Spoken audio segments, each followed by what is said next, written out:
रक्षाबंधन के बाद शुरू हो सकता है उत्तराखंड विधानसभा का मानसून सत्र। गैरसैंण में हो सकता है सत्र, सीएम धामी फाइनल करेंगे तारीख।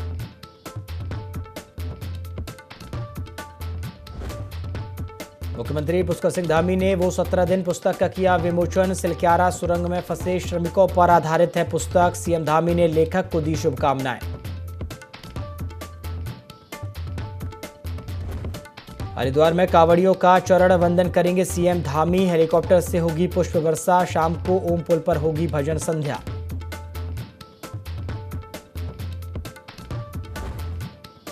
गंगोत्री यमुनोत्री धाम में बनेगी देश की पहली टनल पार्किंग। चारधाम यात्रा में होगी उपयोगी साबित। प्रदेश सरकार ने NHIDCL को DPR तैयार करने का सौंपा जिम्मा। नमस्कार, IND 24 देख रहे हैं आप और मैं हूं आपके साथ प्रभात पांडे। बुलेटिन की शुरुआत खबरों के साथ करेंगे। नई दिल्ली स्थित उत्तराखंड सदन में मुख्यमंत्री पुष्कर सिंह धामी ने वो 17 दिन पुस्तक का विमोचन किया। पुस्तक वो 17 दिन सिलक्यारा सुरंग में फंसे श्रमिकों पर आधारित है। मुख्यमंत्री ने सिलक्यारा सुरंग को लेकर अपने अनुभव भी साझा किए और कहा कि 41 श्रमिकों को सकुशल बाहर निकालना एक बड़ी उपलब्धि है। प्रधानमंत्री नरेंद्र मोदी के मार्गदर्शन से ही बचाव अभियान सफलतापूर्वक पूर्ण हो पाया। मुख्यमंत्री ने इस दौरान पुस्तक के लेखक राजीव रंजन सिंह को शुभकामनाएं दी। उन्होंने कहा कि सकारात्मकता और अनुभव से भरी इस पुस्तक निश्चित ही पढ़ने योग्य है।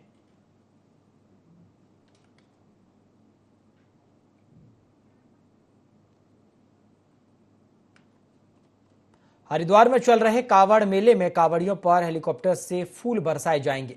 मुख्यमंत्री खुद हरिद्वार पहुंचकर कांवड़ियों का चरण वंदन करेंगे और शाम को ओम पुल पर भजन संध्या भी आयोजित की जाएगी।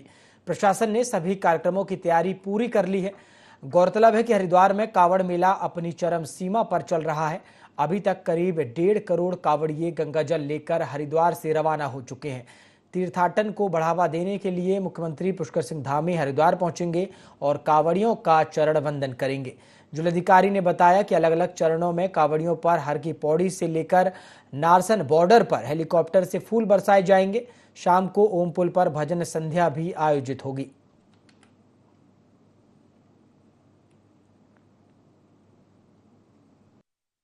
जितने भी कांवड़ श्रद्धालु हैं उनका चरण वंदन होना है।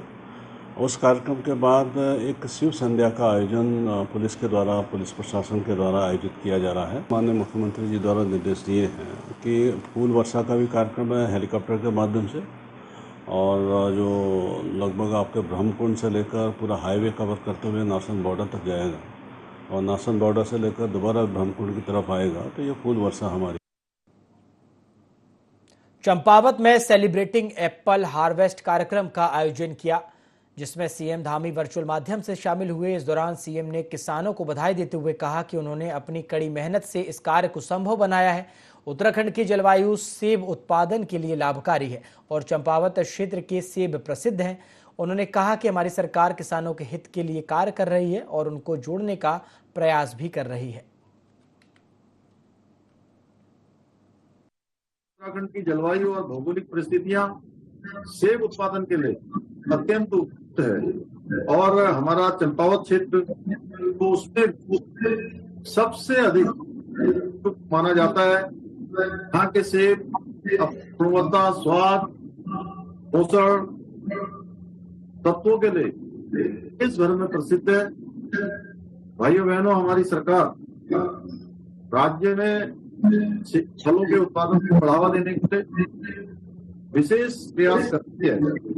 हम आदरणीय प्रधानमंत्री नरेंद्र मोदी जी के मार्गदर्शन में साथ अधिक से अधिक किसानों को जोड़ने का प्रयास कर रहे हैं। उनकी खेती अच्छी हो, इसके लिए उनके जो हमारे पौध हैं उन पौधों पर भी हमने कुछ बदलाव किया है।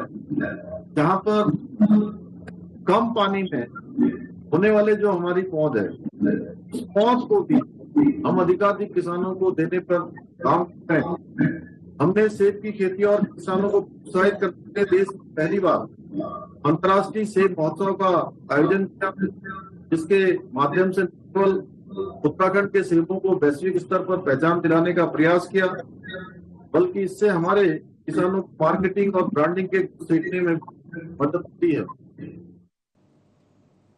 देहरादून में लगातार भारी बारिश का दौर जारी है। पहाड़ से लेकर मैदान तक बारिश हो रही है, जिसके चलते भूस्खलन के साथ ही नदी नाले उफान पर हैं। वहीं आने वाले दिनों में मौसम विभाग ने भारी बारिश का अलर्ट जारी किया है। मौसम विभाग के निदेशक विक्रम सिंह ने कहा है कि 2 से 3 दिनों तक प्रदेश के अधिकांश हिस्सों में भारी बारिश देखने को मिल सकती है। खासकर देहरादून जिले सहित आसपास के इलाकों में भारी बारिश का ऑरेंज अलर्ट जारी किया गया है। वहीं ऐसे में मौसम विभाग ने आम जनता को बेहद सतर्कता बरतने की चेतावनी दी है।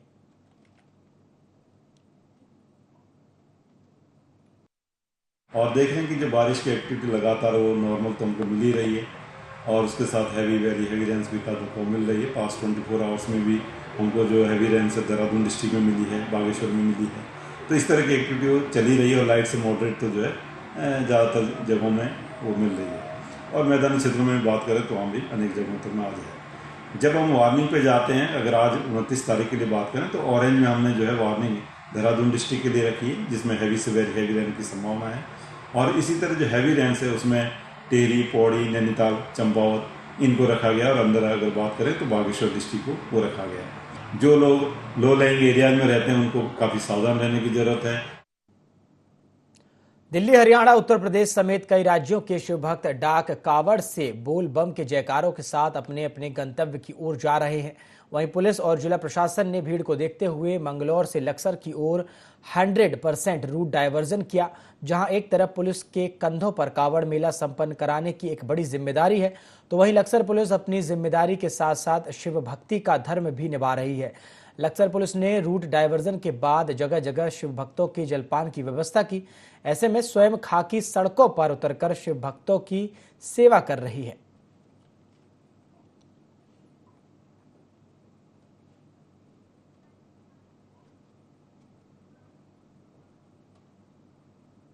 सिंचाई खंड थराली में अधिशासी अभियंता की मांग को लेकर ठेकेदारों और भाजपा कांग्रेस के नेताओं ने लोक निर्माण विभाग में प्रदर्शन शुरू कर तहसील परिसर के बाहर सड़क पर सिंचाई विभाग का पुतला फूका और सिंचाई विभाग समेत सिंचाई मंत्री के खिलाफ नारेबाजी की। इससे पूर्व विरोध प्रदर्शन को लेकर ठेकेदारों के बीच आपसी तनातनी भी खूब देखने को मिली। विरोध करने वाले ठेकेदारों और नेताओं ने आरोप लगाते हुए कहा कि सिंचाई विभाग में वित्तीय अनियमितता हुई है और लंबे समय से यहां अधिशासी अभियंता का पद रिक्त चल रहा है और डिवीजन प्रभारी अधिशासी अभियंता के भरोसे चल रही है। मंत्री जी का पुतला विवश होकर इसलिए फूकना पड़ा क्योंकि एक अधिकारी यहाँ विगत 10 साल से जो है सेवारत है और वो एक ही पद पर यहाँ पर नियुक्त है, लेकिन उसको अतिरिक्त चार्ज है अधिशासी अभियंता का।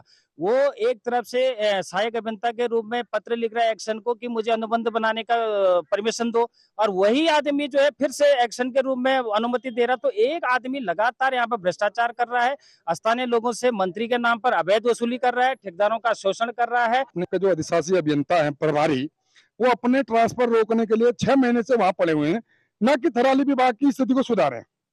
इसलिए हम लोग बहुत बड़े आक्रोश के साथ उस मंत्री का भी पुतला फूका है जो उसको रोक रहा है।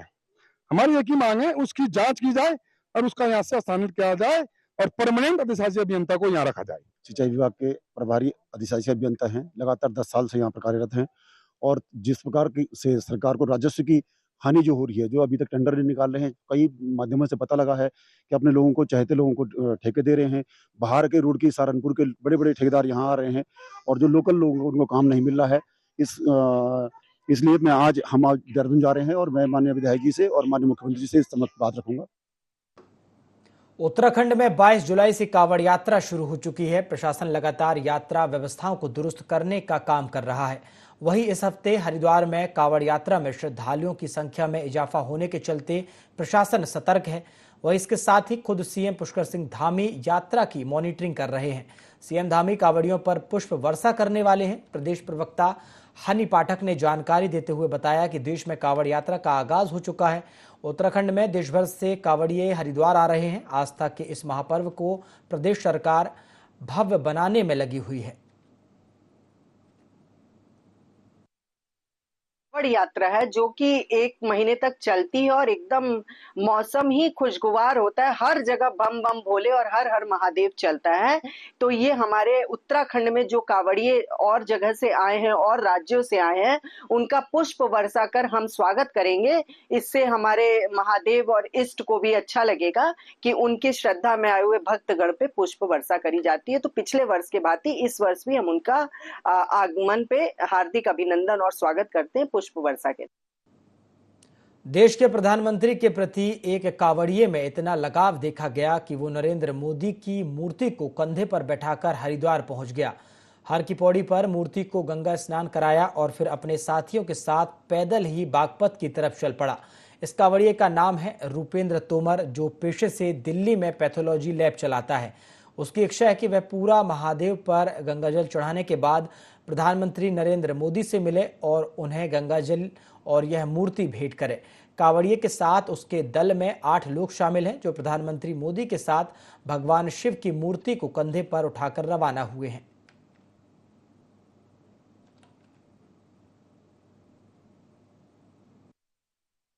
पाँच 500 वर्षों का जो हिंदुओं का इंतजार था रामलला से मिलने का, ये नरेंद्र मोदी जी ने सपना साकार कराया सभी हिंदुओं के लिए।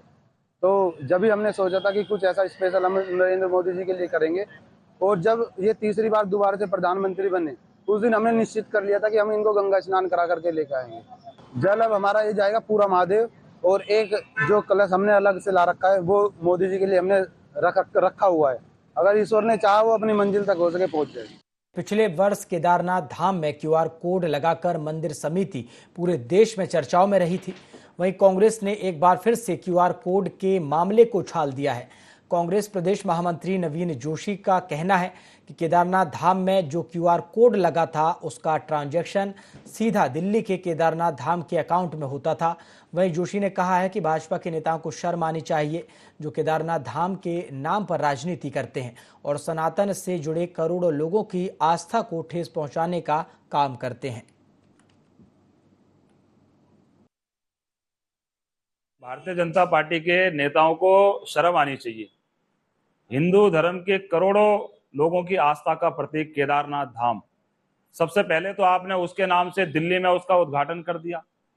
नंबर 2, केदारनाथ के अंदर से 230 किलो सोना चोरी हो गया, उसके बारे में आप कुछ नहीं बोल रहे हैं। और आज जो यात्रा निकल रही है, यात्रा का विरोध कर रहे हैं। दिल्ली केदारनाथ धाम के नाम से आज भी QR कोड वहां पे जो लगाया गया है, उसमें अगर QR कोड में हम पैसे डालते हैं तो दिल्ली के ट्रस्ट को जा रहा है केदारनाथ धाम के नाम से। ये 420 हो रही है। मुख्यमंत्री जी ने जरूर कहा कि हम इस पे सख्त कानून बनाएंगे, लेकिन ये जो फर्जी तरीके से पैसा उनके अकाउंट में जा रहा है, उनके खिलाफ कार्रवाई कौन करेगा? उनके खिलाफ भी सरकार को कार्रवाई करनी चाहिए और भारतीय जनता पार्टी को शर्म आनी चाहिए। धोखाधड़ी इस प्रकार से हो रही है, इन लोगों के खिलाफ कार्रवाई करने के बावजूद ये हमारे उसमें बोल रहे हैं, उनके उसमें कार्रवाई इनको करनी चाहिए। पंचायतों का कार्यकाल बढ़ाने की मांग लंबे समय से की जा रही है, जिसको लेकर समय समय पर पंचायत प्रतिनिधि धरना देकर अपना आक्रोश भी व्यक्त कर चुके हैं। वहीं अब उत्तराखंड कांग्रेस भी पंचायत प्रतिनिधियों को अपना समर्थन देने जा रही है। कांग्रेस प्रदेश उपाध्यक्ष मथुरा दत्त जोशी का कहना है कि कोरोना काल में भी पंचायत का कार्यकाल प्रभावित हुआ था। इसके साथ ही हरिद्वार समेत पूरे प्रदेश में एक साथ पंचायत चुनाव हो। इस मांग को लेकर प्रदेश कांग्रेस अध्यक्ष करण माहरा के नेतृत्व में कांग्रेस कमेटी पंचायत प्रतिनिधियों के साथ है।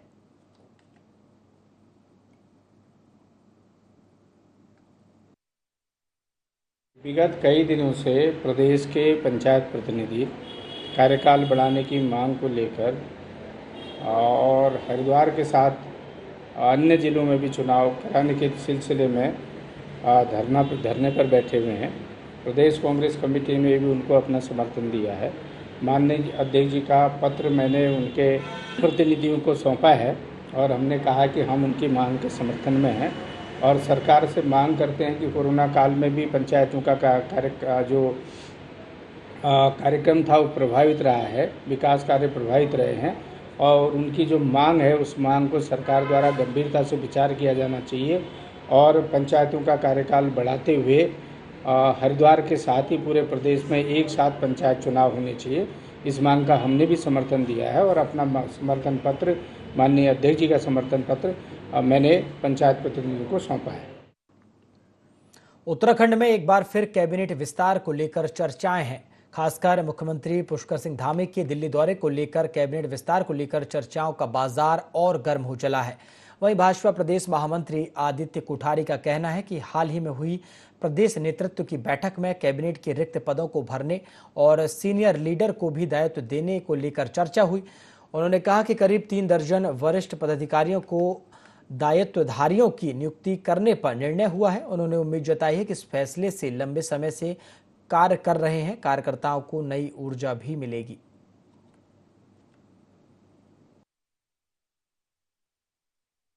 अभी हाल में अपने प्रदेश नेतृत्व की बैठक हुई है और उस बैठक में ये परामर्श हुआ, ये चर्चा हुई है कि कैबिनेट के रिक्त पदों को भरना और प्रदेश के अंदर ऐसे हमारे बहुत सारे सीनियर नेता हैं जो समाज के क्षेत्र में किसी विषय के क्षेत्र में लगातार लंबे समय से काम कर रहे हैं, उनको राज्य सरकार में दायित्वधारी के रूप में नियुक्त करने का विषय है।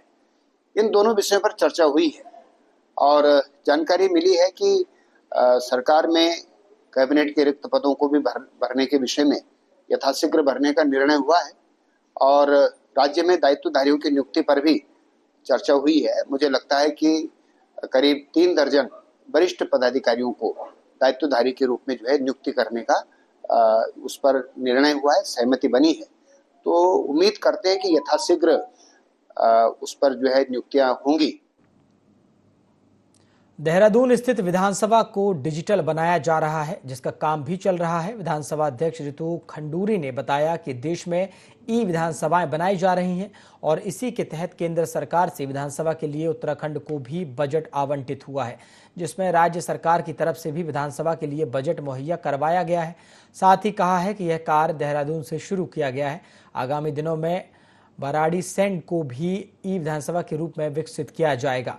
विधानसभा अध्यक्ष रितु खंडूरी ने बताया कि इस व्यवस्था से कम पेपरों का इस्तेमाल हो सकेगा। इसके लिए अधिकारियों और विधायकों को भी ट्रेनिंग दी जाएगी।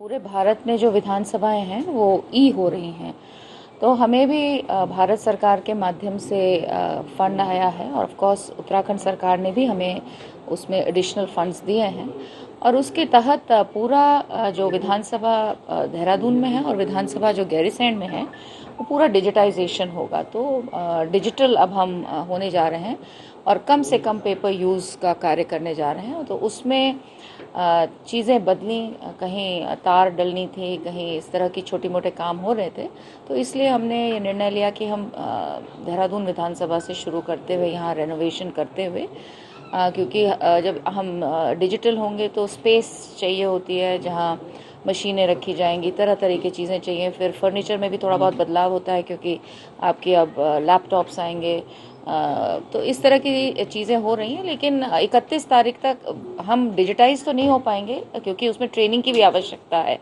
जहां अफसरों को ट्रेनिंग देनी पड़ेगी वहां विधायकों को भी ट्रेनिंग देनी पड़ेगी। अल्मोड़ा जिले के विकास खंड सल्ट के रानीखेत रामनगर हाईवे पर वैली ब्रिज बनकर तैयार हो गया। रानीखेत रामनगर के मुताबिक 1 अगस्त को इस पर वाहनों की आवाजाही शुरू कराई जाएगी। कुमाऊं और गढ़वाल से जोड़ने वाले प्रमुख रानीखेत रामनगर हाईवे पर बीते 6 जुलाई को भारी बारिश के बाद उफान से पनियाली नाला मुहान के पास पुल को बहा ले गया था। पुल बहने से इस हाईवे पर आवाजाही पूरी तरह ठप हो गई। 1 दर्जन गांव प्रभावित हो गए। ऐसे में रानीखेत, भतरोज खान, कर्णप्रयाग, बद्रीनाथ अन्य स्थानों के लिए वाहन, पर्यटक और यात्री वैकल्पिक मार्ग चिमटा खाल से आवाजाही कर रहे हैं। तारीख को अधिशासी अभियंता, अधीक्षण अभियंता एवं अन्य अधिकारियों के द्वारा निरीक्षण किया गया। निरीक्षण के दौरान इसमें कुछ जजमेंट लिए गए पुनर्निर्माण हेतु और 8 तारीख को डीएम महोदय द्वारा भी इसका निरीक्षण किया गया था। उसके पश्चात जो है बैली ब्रिज की फाइनल करने के बाद बैली ब्रिज को मंगाया गया और इसकी लॉन्चिंग शुरू कर दी गई, जो कि 27 तारीख को बनकर तैयार हो गया और शीघ्र ही जनता को आवागमन हेतु खोल दी जाएगा, जिसकी लंबाई 30 मीटर है। उत्तराखंड भाजपा के सभी कार्यकर्ताओं और पदाधिकारियों को आपदाग्रस्त क्षेत्रों में आपदा प्रभावितों तक मदद पहुंचाने के निर्देश दिए गए हैं। भाजपा के प्रदेश मीडिया प्रभारी मनवीर चौहान ने बताया कि उत्तराखंड आपदाग्रस्त प्रदेश है। राज्य के अधिकांश जनपदों में भारी बारिश की वजह से आम जनजीवन अस्त व्यस्त हुआ है। साथ ही कहा कि मुख्यमंत्री पुष्कर सिंह धामी ने सभी अधिकारियों को दिशा निर्देश दिए हैं। इसके अलावा पार्टी की ओर से भी सभी कार्यकर्ताओं पदाधिकारियों को प्रभावितों तक मदद पहुंचाने के निर्देश भी दिए गए हैं।